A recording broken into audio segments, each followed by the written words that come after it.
Students, இப்போ நம்ம வந்து என்ன பார்க்குறோன்னா applications and limitation of the method of dimensional analysis இந்த வீடியோக்கு அப்புறம் அந்த வீடியோ வரும்.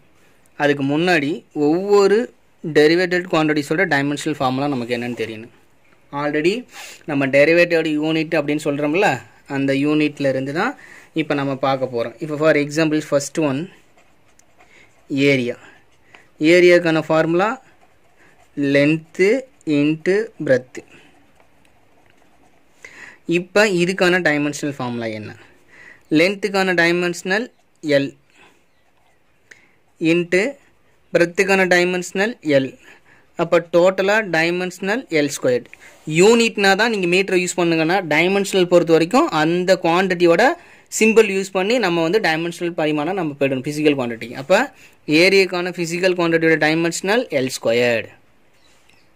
ஓகே ஓகே, ஏன் க்ளோஸ் ப்ராக்கெட் போடணும்? Okay right. அடுத்தது volume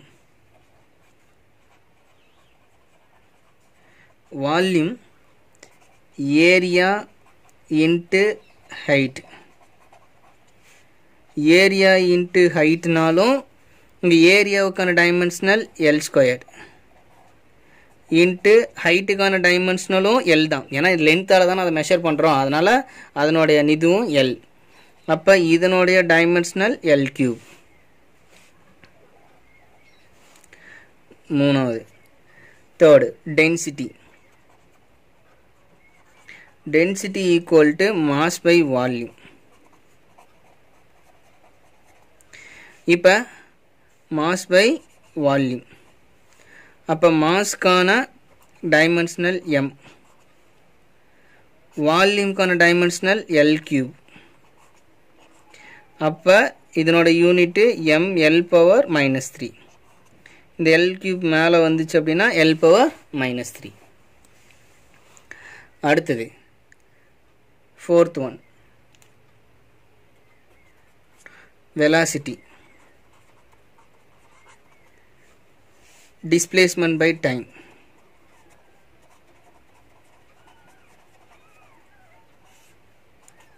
Displacement by time. Displacement கான dimensional L, time கான dimensional T. அப்போ இதனோட value LT power -1. Okay, next fifth one acceleration. ஆக்சலரேஷனுக்கு வெலாசிட்டி டிவைடட் பை டைம். அப்போ வெலாசிட்டிக்கான டைமென்ஷனல் LT பவர் -1, டைமுக்கான டைமென்ஷனல் T. இந்த T மேலே வந்துருச்சு அப்படின்னா LT பவர் -2. Okay right. அடுத்தது sixth one momentum.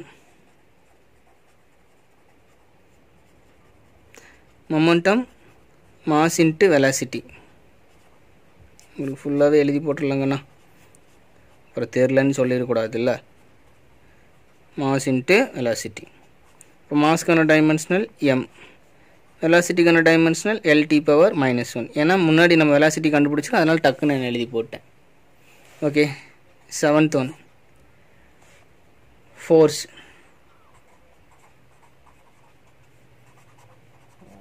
Mass into acceleration. M ஆக்சலரேஷனுக்கு LT பவர் -2. ஓகே, இது எப்படி எழுதலாம்னா LT பவர் -2. இங்கே மொமெண்டத்துக்கு LT பவர் -1 இப்படி எழுதிடும். ஓகே, அடுத்தது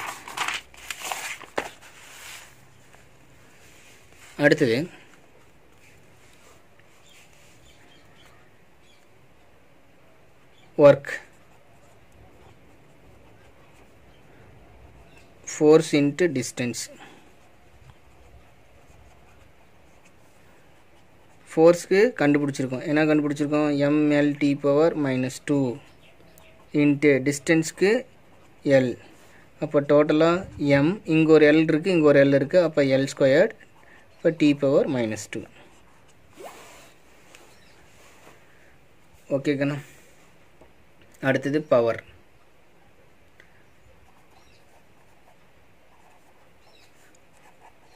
work divided by time.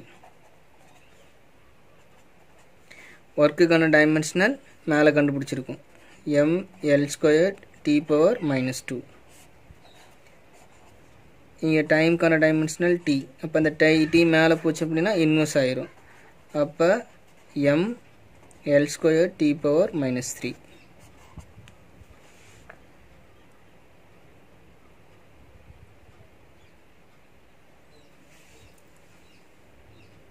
Okay. அடுத்தது பவருக்கு அடுத்தது எனர்ஜி. எனர்ஜி தான் ஈக்குவல் டு ஒர்க்குன்னு சொல்லியிருக்கல ஏற்கனவே. அப்போ இந்த ஒர்க்கோட ஃபார்முலா தான் எனர்ஜிக்கு வரும். Okay right. அடுத்தது இம்பல்ஸ். இம்பல்ஸ்க்கான formula force into time. F means force. அப்போ ml⁻² இன்ட்டு டைம்கானது t. அப்போ ml⁻⁻1. ஏன் அப்படின்னா இந்த t வந்து இந்த t⁻⁻1ல் -2 போச்சுன்னா -1. அடுத்து radius of gyration.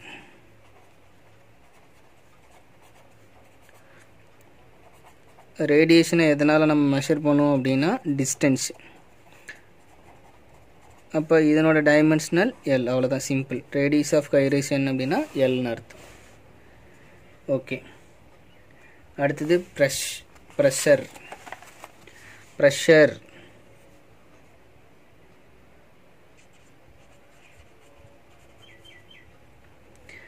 Pressure R stress அப்படின்னு கூட சொல்லலாம். ஸ்ட்ரெஸ் அப்படின்னா formula equal to force by area. F by A na force by area. Force கான dimensional ml⁻². ஏரியாவுக்கு L². இப்போ இந்த L மேலே போச்சுன்னா -2. அப்போ ml⁻1 t⁻². ஓகே. அடுத்து surface tension. Surface tension equal to force per length. ஃபோர்ஸ்க்கான டைமென்ஷனல் m⁻². லென்த்துக்கான டைமென்ஷனல் L. அப்போ இங்கே வந்துச்சுன்னா இந்த 0 இந்த எல்லும் என்ன பண்ணிக்கலாம், கேன்சல் பண்ணிக்கலாம். அப்போ m⁻².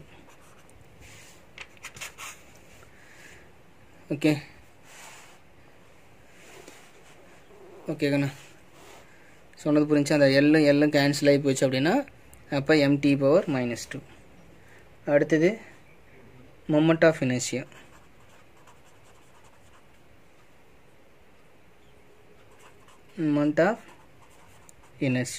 இதில் ஃபார்முலாக்குன்னா இந்த ஃபார்முலாவுக்கு நம்ம என்ன பண்ணுறோம், டைமென்ஷனல். இது ஃபிசிக்கல் குவான்டிட்டி, இதுக்கான ஃபிசிக்கல் குவான்டிட்டிக்கான டைமென்ஷனல் கண்டுபிடிக்கிறோம். Distance squared. அப்போ மாஸ்க்கு m, டிஸ்டன்ஸ்க்கு L. அப்போ பவரில் என்னது L². அப்போ ml². அடுத்தது டார்க். டார்க்னா ஆல்ரெடி உங்களுக்கு தெரியும், மொமெண்ட் ஆஃப் ஃபோர்ஸ் அப்படிங்கிறது தெரியும். இப்போ ஃபோர்ஸ் இன்ட்டு டிஸ்டன்ஸ். இப்போ ஃபோர்ஸ்க்கான டைமென்ஷனல் ml⁻² இன்ட்டு டிஸ்டன்ஸ்க்கு வந்து L.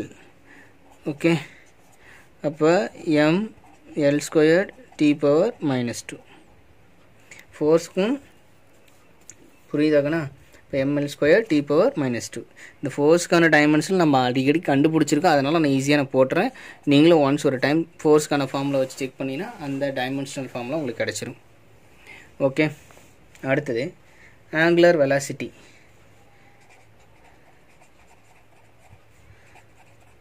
ஆங்குலர் வெலாசிட்டிக்கு ஆங்குலர் டிஸ்பிளேஸ்மெண்ட்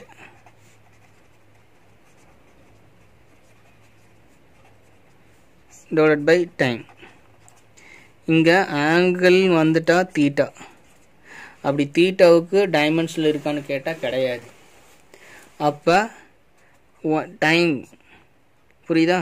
அப்போ டைம், அப்போ டி. இப்போ அந்த டி மேலே போணுச்சு அப்படின்னா நமக்கு என்ன கிடைக்கும் அப்படின்னா டி இன்வர்ஸ்னு கிடைக்கும். இதுதான் ஆங்குலர் வெலாசிட்டியோட டைமென்ஷனல். ஓகே, அப்போ ஆங்குலர் ஆக்சலரேஷன் அப்படின்னா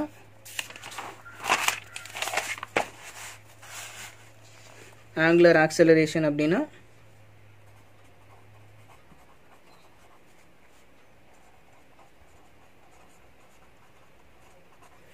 ஆங்குலர் ஆக்சலரேஷன். அப்போ ஆங்குலர் ஆக்சலரேஷன்னா ஆங்குலர் வெலாசிட்டி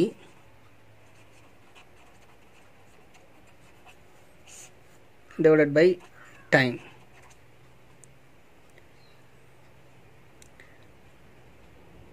ஓகே, அப்போ ஆங்குலர் வெலாசிட்டிக்கான டைமென்ஷனல் t பவர் -1 முன்னாடி கண்டுபிடிச்சிருக்கோம். இங்கே டைம் வந்து t. அப்போ இது மேலே போணுச்சு அப்படின்னா ஸோ t பவர் -2. இதுதான் ஆங்குலர் ஆக்சலரேஷனோட நேம். ஆங்குலர் மொமெண்டம், லீனியர் மொமெண்டம்னு ஒன்று இருக்குது, ஆங்குலர் மொமெண்டம்னு ஒன்று இருக்குது. லீனியர் மொமெண்டம்னா மாஸ் இன்ட்டு வெலாசிட்டி அப்படி யூஸ் பண்ணுவீங்க. ஆங்குலர் மொமெண்டம் அப்படின்னா அதுக்கு ஒரு தனி ஃபார்முலா இருக்குது.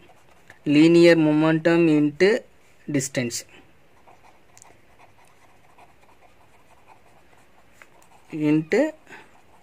டிஸ்டன்ஸ். அப்போ லீனியர் மொமெண்டத்துக்கான ஃபார்முலா முன்னாடி கண்டுபிடிச்சிருப்போம். என்ன ஃபார்முலா அப்படின்னு பார்த்தீங்கன்னா m மாஸ் இன்ட்டு வெலாசிட்டி. மாஸ்க்கு m, வெலாசிட்டிக்கு LT பவர் -1. இதுதான் லீனியர் மொமெண்டம். இங்கே டிஸ்டன்ஸ் L. அப்போ டோட்டலாக mL² T power -1. Okay, right. அடுத்தது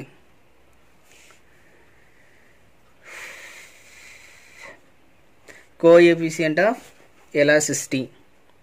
இது ஒரு formula. Coefficient of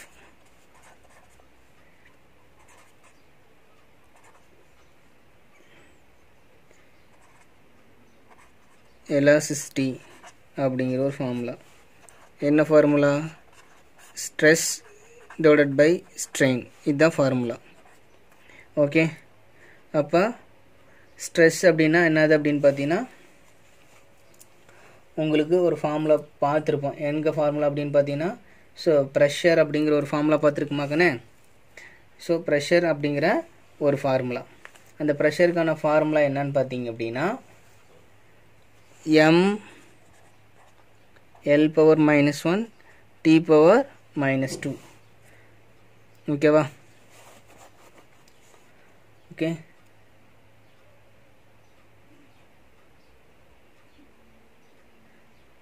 ஸ்ட்ரெயினுக்கானது no unit. ஸ்ட்ரெயினுக்கு வந்து நோ யூனிட். ஓகேவா? அப்போ இதுதான் அந்த கோஎஃபிஷியன்ட் ஆஃப் எலாஸ்டிசிட்டியோட டைமென்ஷனல். அடுத்தது கோஎஃபிஷியன்ட் ஆஃப் விஸ்காசிட்டி. அடுத்தது கோஎஃபிஷியன்ட்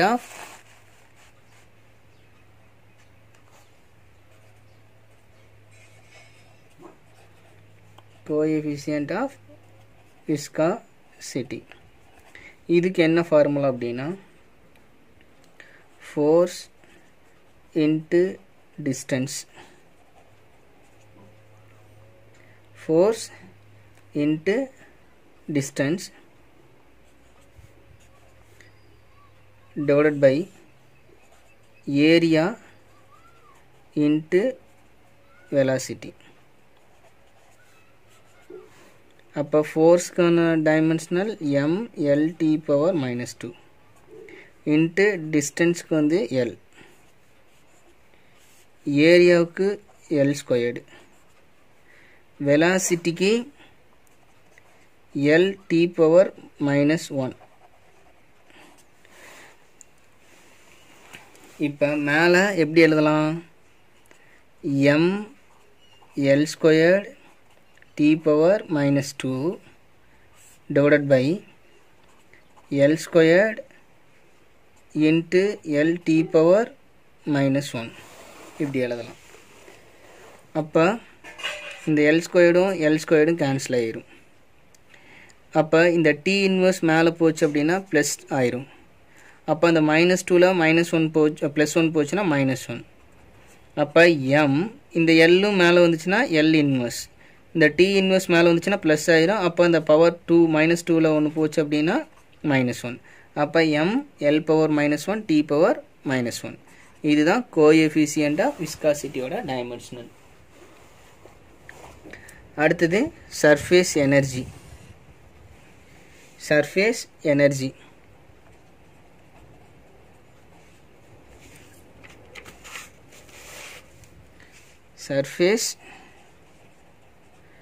எனர்ஜி சர்ஃபேஸ் எனர்ஜிக்கான formula work divided by area. ஒர்க்குக்கான டைமென்ஷனல் முன்னாடி நம்ம பார்த்துருக்கோம். என்னது? Force into distance. இப்போ ஃபோர்ஸ் இன்ட்டு டிஸ்டன்ஸ், அப்போ அதுக்கான mLT power -2 into L divided by L squared. அப்போ M L squared T power -2 divided by L squared. இந்த எல் ஸ்கொயர்டு கேன்சல் ஆகி போச்சு அப்படின்னா எம் டி பவர் -2. இதுதான் சர்ஃபேஸ் எனர்ஜியோட டைமென்ஷனல். ஓகே, அடுத்தது heat capacity.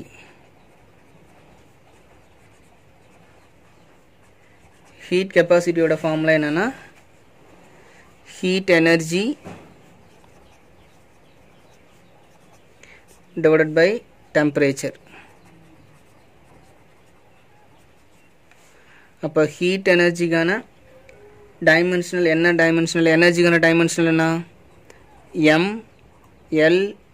L squared T power -2 divided by டெம்பரேச்சருக்கான dimensional K. அப்போ அந்த கே மேலே வந்துருச்சு அப்படின்னா M L squared T power -2 K power -1. எல்லாமே முன்னாடி எனர்ஜிக்கு என்ன டைமென்ஷனல், ஒர்க்குக்கு என்ன டைமென்ஷனல் போட்டிருக்கேன். அதனால் ஈஸியாக அடுத்தடுத்து வரதுனால நான் போட்டுட்ருக்கேன். நீங்கள் ஒரு டைம் அந்த ஃபார்முலா வச்சு செக் பண்ணுங்கள். ஓகேங்கண்ணா. அடுத்தது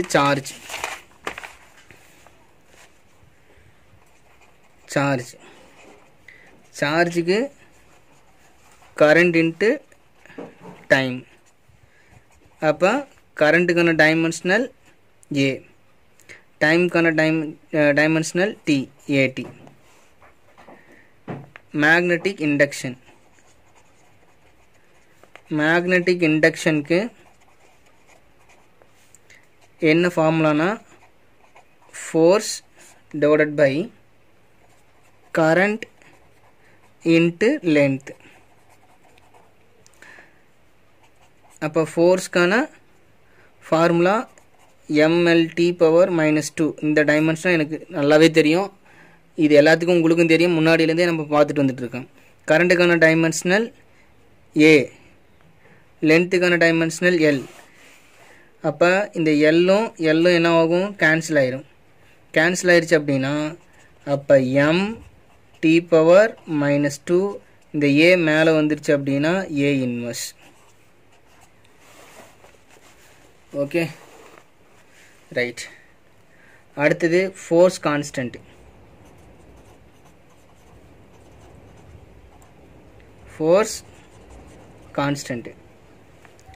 அப்போ ஃபோர்ஸ் பை டிஸ்பிளேஸ்மெண்ட்.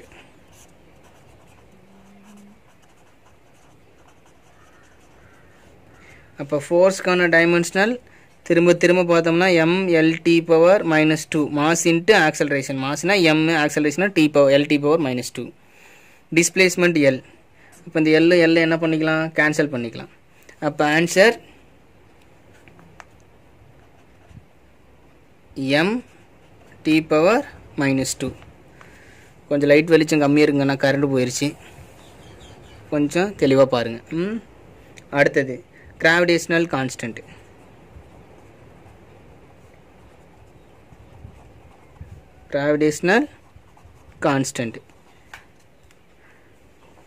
ஓகே, நீங்கள் இந்த ஒரு ஃபார்முலா பார்த்துருப்பீங்களா? F = G m1 m2 divided by r² ஒரு ஃபார்முலா போட்டிருப்பீங்களா? இதை வச்சு தான் நம்ம இந்த ஃபார்முலாவே மேக் பண்ணுவோம். எல்லாமே படிச்சிருப்பீங்க, பட் என்னன்னு தெரிஞ்சுக்கணும்.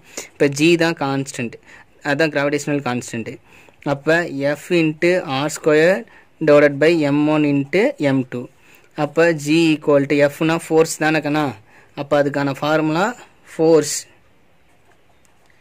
அப்போ ஃபோர்ஸ் இன்ட்டு டிஸ்டன்ஸ் ஸ்கொயர்டு அப்படின்னு கொடுத்துருப்பாங்க புக்கில்.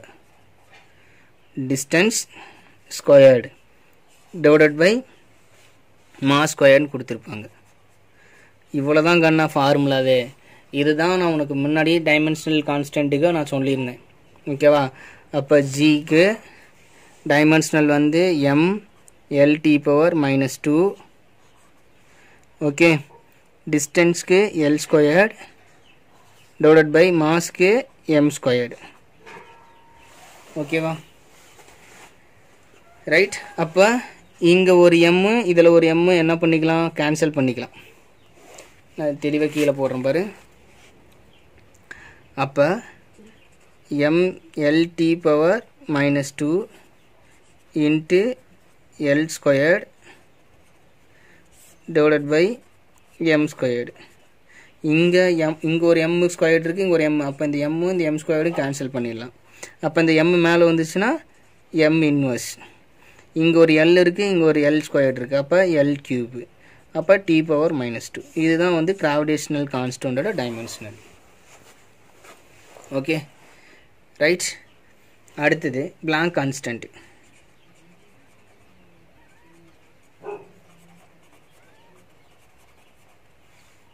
பிளாங்க் கான்ஸ்டன்ட்டுக்கு எனர்ஜி டிவைடட் பை ஃப்ரீக்வன்சி. எனர்ஜிக்கான dimensional m L squared T power -2. ஃப்ரீக்வன்சிக்கான டைமென்ஷனல், ஃப்ரீக்வன்சினா உங்களுக்கு ஆல்ரெடி ஃபார்முலா சொல்லியிருக்கேன். f equal to 1/t time. அப்போ அது f equal to t inverse. அப்போ மேலே வந்துச்சுன்னா -1 வந்து +1 ஆயிரும். அப்போ m L squared T power -1.